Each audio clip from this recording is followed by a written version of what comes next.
teman-teman semua, jumpa lagi sama aku Mbak Evi. Jadi pada video kali ini tuh aku mau share pengalaman aku gitu ya. Pengalaman yang menurut aku tuh nggak baik karena aku itu dulu pernah didiagnosa salah satu penyakit yang masuk dalam autoimun, yaitu hipertiroid. Jadi aku dulu pernah didiagnosa sama dokter itu kena hipertiroid. Itu terjadi pada tahun 2015 ya. Jadi aku tuh tahu ada penyakit yang namanya hipertiroid ya pada tahun itu gitu. Sekitar bulan apa ya kalau nggak salah itu mungkin Maret baru tahu gitu. Jadi sebelumnya aku itu periksa gitu kan ke salah satu dokter umum. Sebelumnya itu aku tuh emang udah periksa karena gejala hipertiroid yang aku alamin tersebut itu udah muncul selama hampir kurang 2 tahunan. Jadi 2 tahun gejala itu tuh aku rasain, gejala hipertiroid ya. Baru ketahuannya itu tahun 2015. Jadi tahun 2013, 2014, terus awal 2015 itu aku parah-parahnya banget kalau menurut versi aku gitu ya. Jadi gejala-gejala yang aku alamin ya pada saat itu, yang pertama itu ya, tangan, telapak tangan, terus anggota tubuh lainnya itu mudah banget yang namanya berkeringat. Jadi aku itu kalau di cuaca yang terlalu panas gitu tuh kayak nggak betah gitu, karena keringat itu berlebihan banget munculnya di telapak tangan pada waktu tersebut gitu ya, rentang tahun 2013 2015, pokoknya seperti itu. Yang kedua, detak jantung aku tuh kayak apa ya, kayak cepet banget gitu loh. Jadi tuh aku jalan itu aktivitasnya itu kayak aku lari gitu, kayak mungkin metabolismenya atau aku nggak tahu, pokoknya tuh terlalu cepet banget. Terus aku tuh kalau habis makan ataupun minum selang berapa menit, nggak sampai 1 jam tuh aku tuh udah kayak BAB, sering pipis dan seperti itu gitu. Kayak apa ya, dulu tuh aku tuh sering kayak dikomenin, kok kayak burung ya habis makan terus BAB. Aku pernah dikatain teman-teman aku itu seperti itu. Tapi kan aku dulu nggak pernah mikir yang apa-apa sampai seperti itu kan, emang nggak punya pikiran sampai sejauh itu gitu. Aku juga nanggapnya biasa aja karena memang aku mengalami hal tersebut gitu. Terus selanjutnya ciri-ciri yang aku alamin gitu ya, itu tuh berat badan aku tuh turun drastis. Turun drastis tuh pada tahun 2014 sebenarnya. Jadi berat badan aku itu kan dulu itu ideal 55 ya, dari zaman aku awal kuliah itu tuh segitu mas, sampai pernah 60 gitu. Dan tahun 2014 itu tuh berat badan aku tuh turun jadi 45. Jadi turun tuh hampir 10 kiloan lebih. Dan itu tuh aku kelihatan banget kurus. Mungkin teman-teman aku kuliah tuh dulu tahu waktu aku KKN itu kan berat badan aku itu kecil kan. Banyak yang bilang, loh kok sekarang lebih kurusan. Ditanyain dia. Itu aku tuh malah nggak ngerasa melakukan diet, tapi berat badan aku itu turun drastis. Jadi banyak banget yang komen, apalagi waktu aku KKN tahun 2014 itu banyak teman-teman yang kaget gitu kan dengan perubahan tubuh aku yang dulu tuh kalau lihatnya tuh kok gemuk, kok sekarang itu kurus seperti itu. Terus yang aku alamin juga itu tuh siklus menstruasi aku tuh berantakan banget. Jadi kalau dulu itu siklusnya 28 hari, 30 hari sebelumnya gitu ya, itu tuh kayak udah pasti gitu. Jadi kalau nanggalin itu ya, kalau nggak maju 2 hari atau mundur 2 hari kayak udah bisa niteni seperti itu. Tapi ketika tahun-tahun tersebut ya, gejala hipertiroid aku waktu parah-parahnya itu nggak bisa diprediksi. Jadi siklus menstruasi aku itu ada yang cuma berapa ya, 15 hari. Jadi 1 bulan kayak menstruasi itu 2 kali seperti itu. Bukan di awal sama akhir ya, bisa aja di pertengahan nanti sama akhir seperti itu, jaraknya pokoknya acak-adul gitulah ya apa yang aku alamin seperti itu. Terus aku itu ngalamin tremor, tapi aku tuh nggak ngeh kalau aku itu tremor gitu loh. Jadi ketahuannya itu waktu di dokter umum itu, waktu aku jelasin kalau aku tuh punya gejala ini sama si dokter itu, telapak tangan aku ditaruh kertas HVS gitu. Dan kertas HVS-nya itu emang geter-geter gitu. Dan aku tuh nggak tahu kalau ternyata aku tuh juga ngalamin tremor karena aku tuh nggak terlalu ngeh banget seperti itu ya. Dan dulu waktu parah-parahnya itu aku tuh sering banget yang namanya nggak bisa tidur gitu. Padahal tuh waktu itu ya kalau pagi harus kuliah, sorenya harus sampai malam atau malam sampai pagi harus kerja. Tapi aku tuh punya masalah gangguan tidur. Jadi bener insomnia. Tapi aku tuh nggak ngeh, aku taunya mungkin karena kecapean, badan pegel semua, jadinya mau tidur malah nggak bisa. Pikiran aku itu seperti itu gitu loh. Terus yang paling nggak enakin tuh mood swing gitu, kayak mudah marah, gelisah, terus mudah cemas gitu. Karena pada waktu itu aku nggak tahu, sensitif banget karena aku tuh ngalamin paling parah itu kerja di salah satu perusahaan tuh hanya kuat 1 bulan.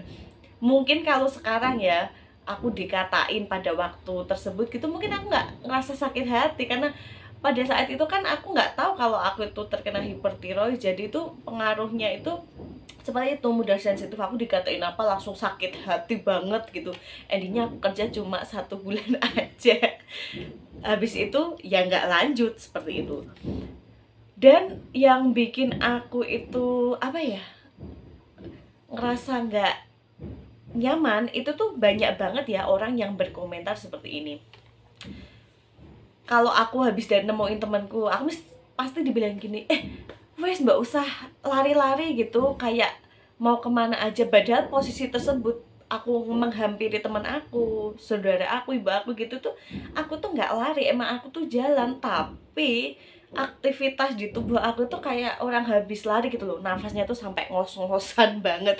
Banyak banget orang yang bilang gitu ke aku gitu, udah dong nggak usah lari-lari gitu. Padahal aku tuh nggak lari, aslinya tuh aku jalan. Tapi nggak tahu kenapa deru nafas aku gitu ya, itu terdengar sama orang yang di sekitar aku tuh kayak aku tuh habis melakukan aktivitas berat seperti lari gitu. Seperti itu aku tuh terus padahal aku tuh nggak lari loh, jalan loh. Tapi kok mereka itu taunya itu aku itu kayak habis lari, karena katanya aku tuh ngos-ngosan banget. Dan temen aku tuh banyak banget yang lihatnya itu aku seperti itu, sampai ya deru nafas aku terdengar itu tadi. Terus mata aku yang kayaknya sebelah sini ya satu, itu tuh kayak nonjol gitu loh, jadi kayak gede satu gitu, yang satu enggak. Dan itu kalau diginiin zaman dulu itu bisa bunyi kayak apa, pluk pluk pluk gitu loh. Aku nggak bisa mengekspresikannya ya nyatanya, tapi dulu kalau diginiin tuh bunyi kayak pluk pluk pluk. Satu aja sih kayaknya matanya yang menonjol, kalau yang sebelah sini kayaknya enggak. Terus zaman dulu itu juga ya, waktu aku belum tahu kalau aku terkena hipertiroid itu, rambut aku tuh rontok parah sampai di sini tuh botak. Jadi kalau pakai hijab itu kan mungkin yang dari rambut yang pada botak itu kan numbuh gitu. Itu tuh kayak pada kelihatan di sini gitu, kecil-kecil kayak apa ya? Bahasanya tuh jerongot. Kalau bahasa Jawanya seperti itu ya. Saya nggak tahu bahasa Indonesianya, kayak berdiri tegak kecil-kecil, istilahnya seperti itu gitu loh. Tapi alhamdulillahnya kan kalau sekarang udah sembuh, jadinya itu sudah tidak mengalami hal-hal yang seperti itu. Dan aku itu juga hipertensi, jadi tekanan darah aku itu tinggi banget, tapi aku itu nggak ngerasa. Jadi awalnya tuh tahun 2013 tuh aku udah kayak gimana ya, kondisi tubuh aku kan udah mengalami hal-hal itu semua, tapi itu belum terlalu parah. Di tahun 2014 itu parah banget, karena apalagi waktu KKN itu kan aktivitasnya banyak, jadi tuh kayak kelihatan banget. Aku memutuskan untuk periksa ke dokter umum. Jadi aku tuh udah periksa ke beberapa dokter umum dan jawabannya beda-beda, nggak ada yang mengarah ke situ sebelum aku ketemu sama dokter aku yang terakhir itu di tahun 2015. Jadi di tahun 2014 tuh aku memang periksa ke beberapa dokter umum, bilangnya sih katanya aku tuh kecapean dan lain sebagainya, kurang istirahat dan lain sebagainya seperti itu. Aku udah mencoba menuruti saran-saran para dokter ya pada saat itu. Aku nggak mau spill, terus malah aku itu pernah dirujuk gitu kan oleh salah satu dokter untuk ke BKPM, Balai Pengobatan Paru gitu, pada waktu itu gitu. Aku ya nurut aja karena memang aku nggak tahu. Dan dicek itu katanya aku tuh mengalami apa ya namanya, karena nafas aku mungkin ngos-ngosan dan lain sebagainya, aku nggak tahu ya. Waktu itu disuruh ronsen juga. Pengobatannya itu kayak itu loh, katanya aku tuh ada radang ya, mungkin pada saat itu kondisi paru-paru aku juga mungkin tidak baik, jadi ketika di ronsen memang ditemukan adanya peradangan juga pada tahun 2014 tersebut gitu. Dan aku udah pengobatan selama 3 bulan kalau nggak salah. Mau lanjut lagi itu aku kok kayak nggak mantap, terus aku berhenti. Tahun 2015 tuh parah banget, jadi ketika tidur pun aku tuh kayak ngorok, tapi tuh ngoroknya sampai menakutkan seperti itu. Terus aku memutuskan untuk periksa ke salah satu dokter umum juga. Dokter itu cek kan, perawatnya ngecek semua, terus aku menjelaskan kondisi aku. Jadi waktu itu aku juga dicek yang aku ceritain tadi, tangan aku ditaruh dikasih kertas HVS di atasnya, di telapak tangan gini ya. Jadi dilihat aku ternyata mengalami tremor dan tekanan darah aku itu tinggi banget, 160. Tapi aku tuh nggak ngerasa yang namanya pusing dan lain sebagainya. Jadi dokter itu terus ngasih aku pilihan untuk dia nggak mau menyimpulkan penyakit yang aku idap gitu, biar nanti dokter yang spesialis aja yang mendiagnosa. Dokter aku udah punya kayak curiga gitu, jadi beliau itu memutuskan untuk aku untuk melanjutkan pemeriksaan ke dokter spesialis. Jadi aku dikasih surat rujukan sama beliau, dan beliau memilihkan 2 dokter. Aku disuruh milih sendiri, tapi aku bilang tergantung dokter aja, enaknya yang dokter di mana, karena di Ambarawa ya pada tahun tersebut tuh dokter spesialis penyakit dalam yang aku ketahui sama beliau yang ketahui itu yang praktek ada 2 gitu kan, yang praktek pribadi bukan di rumah sakit. Karena waktu itu posisi kerja, ketika aku memeriksakan diri ke rumah sakit kan pastinya butuh waktu gitu kan, karena di rumah sakit umum kalau periksa itu kan juga ada batasannya jam, dan posisi orang kerja itu serba susah, kalau mau izin terus juga nanti juga nggak enak juga seperti itu. Karena merasa nggak enak itu aja, terus aku minta sama dokter aku itu untuk rujuk ke salah satu dokter. Beliau itu sebenarnya juga praktek di RSUD Ambarawa, dokter spesialis penyakit dalam. Aku itu ya namanya Dokter Santo, mungkin yang di area Ambarawa kenal sekali sama beliau. Dan beliau tuh membuka praktek ketika sore hari ya, di di jalan sekitar, kalau dari sini sebelum Palagan Ambarawa seperti itu. Jadi aku datang ke sana gitu pada sore hari. Jadi setelah dari dokter umum itu aku langsung ke sana karena pada saat itu masih buka gitu kan.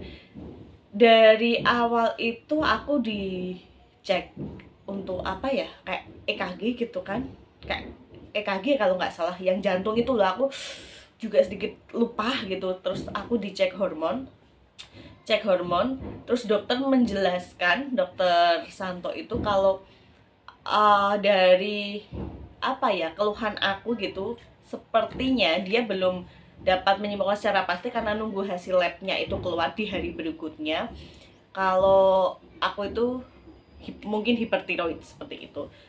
Aku nggak ngeh sama sekali dan nggak tahu dong apa hipertiroid, sampai setelah aku pulang aku baru cek di Google apa itu hipertiroid. Nah, dari situ aku baru sedikit ngeh gitu ya. Dan hari berikutnya hasil tesnya kan keluar, aku kembali datang ke tempat praktek beliau. Dari hasil labnya dipastikan bahwa aku itu memang terkena hipertiroid. Jadi produksi hormon tiroid aku tuh berlebihan. Hormon tiroid kan di sebelah sini. Kalau aku sih nggak mengalami yang pembekakan, mungkin seperti orang yang kayak gondongan tuh nggak. Cuma kalau dipencet gini, dokternya biasanya kan ceknya gini ya kan, disuruh kayak menelan ludah gitu katanya kelihatan. Kalau aku sih nggak gitu kan. Jadi ternyata tes hormon tersebut kan diambil sampel darahnya untuk dicek hormon TSH sama T4. Aku cariin itu kok nggak ada gitu ya. Dulu tuh kayaknya itu bukti-buktinya kayak hasil labnya masih aku simpan mungkin di rumah aku yang di Bandungan, bukan di sini gitu kan. Setelah itu aku dikasih obat gitu kan. Pokoknya dikasih obat, ini obatnya tuh harus diminum rutin, jangan sampai kehabisan. Pokoknya ini tuh bisa sembuh asalkan ya kita itu harus uh, apa ya, mematuhi perintah dari dokter. Kalau minum obat ya harus diminum dan lain sebagainya. Jadi waktu itu tuh aku dikasih beberapa obat gitu ya untuk 2 minggu awalnya. Yang satu itu kayaknya racikan, jadi dibuat dalam satu kapsul, yang satu enggak. Aku juga nggak ingat obatnya apa karena ini udah lama.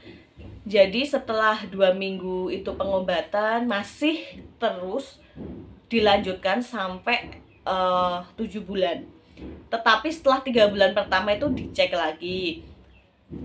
darahnya lagi ya kan, hormonnya kondisinya gimana, menurun, mengalami penurunan atau tidak gitu, sampai yang terakhir kalinya itu setelah 7 bulan itu baru cek hormon dan dinyatakan normal. Setelah itu bisa lepas obat tersebut. Jadi selama 7 bulan itu aku tuh konsumsi obat terus, dan itu menurut aku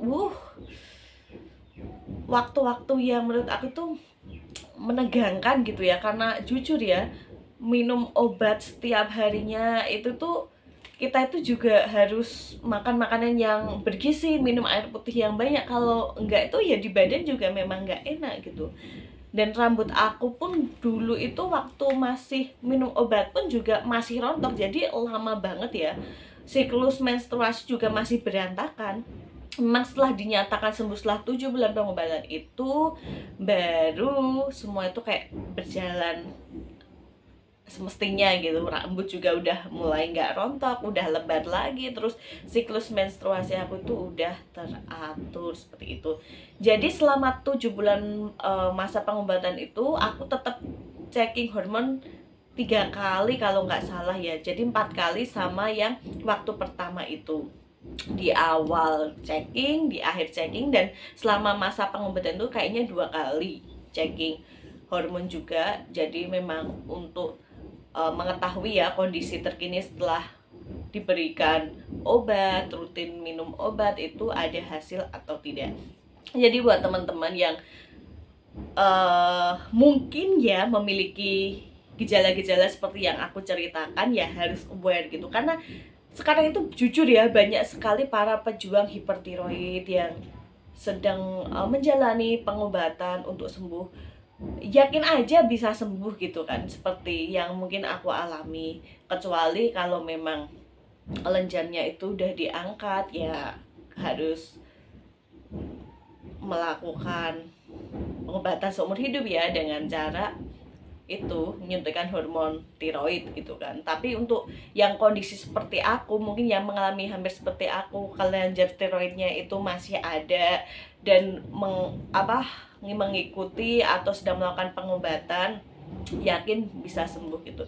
Jadi bisa terkontrol lah ya produksi hormon tiroidnya, jadi tidak berlebihan ataupun tidak kekurangan.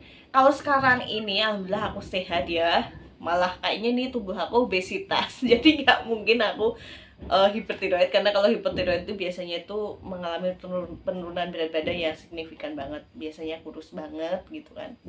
Kalau aku sekarang sih udah stabil. Jadi ini tuh pengalaman aku sekitar 7 tahunan yang lalu, dan alhamdulillah bisa sembuh. Tenang aja, bisa sembuh kan. Banyak sekali gitu kan teman-teman gitu yang sebenarnya itu tanya, karena aku tuh kayaknya pernah nyinggung kayak di story apa gitu, terus pada DM, makanya aku buat video ini. Karena video yang pengalaman servisitis aku kemarin tuh alhamdulillah banget aku bisa ngasih share pengalaman gitu ya ke teman-teman semua. Jadi tuh teman-teman juga banyak yang bertanya, dan aku mencoba menjelaskan setahu aku ya, sebagai pasien yang pernah mengalami penyakit tersebut seperti itu. Kalau untuk yang lain-lainnya mungkin bisa langsung memeriksakan diri ke dokter spesialis penyakit dalam pada saat itu gitu kan ya. Jadi pilihan aku itu kemarin ya tahun 2015 itu untuk pengobatan hipertiroid aku mandiri, aku tidak menggunakan BPJS. Karena alasan itu tadi, karena aku bekerja. Jadi ketika aku pakai BPJS kan pada saat itu kan dirujuknya di rumah sakit, karena aku tuh nggak mau terlalu banyak izin karena aku tuh baru awal-awal bekerja seperti itu ya.